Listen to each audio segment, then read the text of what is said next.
Au cœur de notre foi de baptisé, dans tous les cas, il y a l'affirmation essentielle que le Christ est Seigneur. Dans tous les cas, cette affirmation centrale se déploie dans nos vies, s'explicite en termes de trois personnes qui constituent comme l'articulation de notre foi. Dans tous les cas, enfin, c'est le dessein entier de Dieu qui se déroule à travers les mystères du Christ, depuis la création jusqu'à la vie éternelle. Véritable relevé historique, pour ainsi dire, des pas de l'amour divin, où le dernier mot rejoint le premier, la vie éternelle réalisant par le Christ les intentions du Créateur.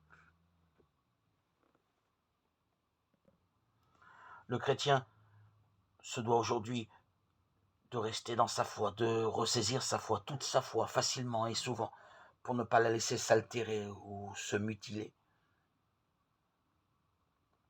Elle doit être fidèle à la parole, car elle est la garantie d'une fidélité sans laquelle la charité n'est plus possible.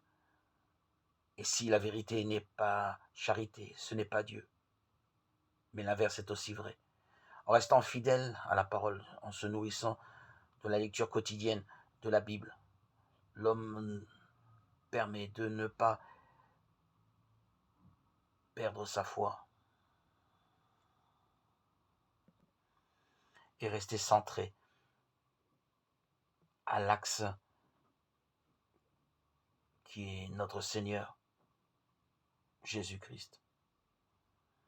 Nous devenons, dans nos lectures, l'instrument providentiel, conscient et réfléchi, qui nous assure de nos communions profondes avec le Christ, vivant à travers nous. Le Christ nous a donné d'être son appui, son roc, où s'appuie notre foi, qui est aujourd'hui si souvent secouée.